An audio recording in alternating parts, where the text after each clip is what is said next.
Just landed yesterday in Trinidad.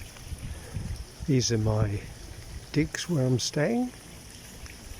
It's a very green land. There's lots of sun, lots of rain. It was raining yesterday when I arrived. But I think it's below the so-called hurricane belt, so I don't need to worry about a hurricane.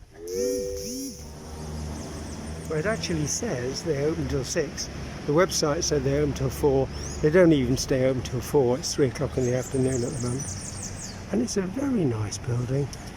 It's really very, very nice. They did build nice things in those days, and what do we build nowadays? Absolute monstrosities. Savannah, which is sort of like the Hyde Park of the centre of Trinidad.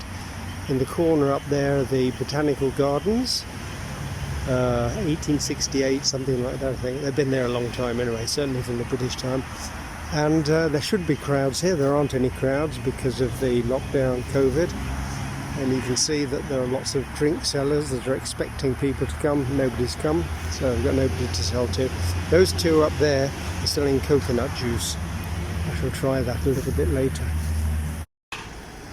So this apparently is the National Museum of Art and History. It's supposed to close at 4, which is astonishingly early for a national institution like this.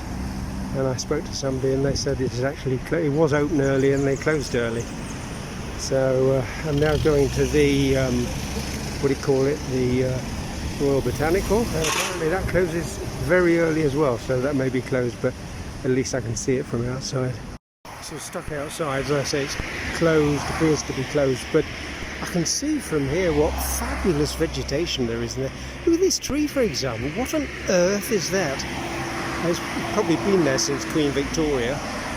And then along there, different colours, different bushes, different trees. And I did notice on the gate, Republic of Trinidad and Tobago Botanic Gardens.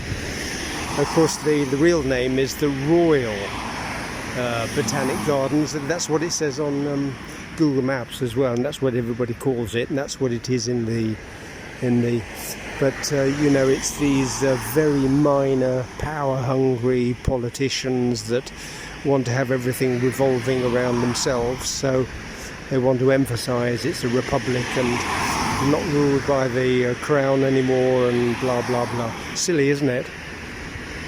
I think actually what the English should have done at the end of empire and when they got independence, right, you want to be independent, right, we'll take our things with us, so take the Botanic Gardens away, install it in somewhere in London, and let them do their own thing, because they want to do their own thing, let them do their own thing. It's all bloody political. I wanted to record the sound. I think it's a bird, but I can't be sure. But of course, as soon as I want to record, it knows it, and there it is, and it stops. It's like almost like a tiger roaring. Can you hear it? And of course, plenty of other birds. It's a bit weird. Can you see those red stalks, sort of thing? 4 Serpentine. This is obviously a pretty classy road. I don't see, the birds are there looking at me somewhere. Don't see where they are though. The tree's strange, look at that. I don't know whether you can see it on the photo, but there's a bough up there and it's been cut, and yet it's still growing. You can see the cut facing downwards. Isn't that odd? It does seem to be attached to the tree in some other way, and I wonder if that's how it gets its nutrition.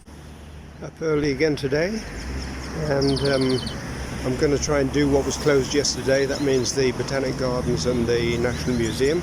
Can you see the blackbird in the tree? It's a grabble, I assume, like the grabbles in Antigua.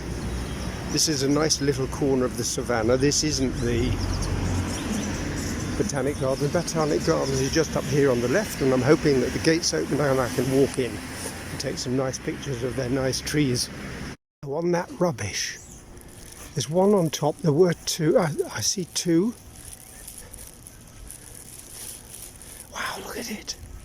Look at it. What is it? fabulous. Look at that colour. And I'll get me closer.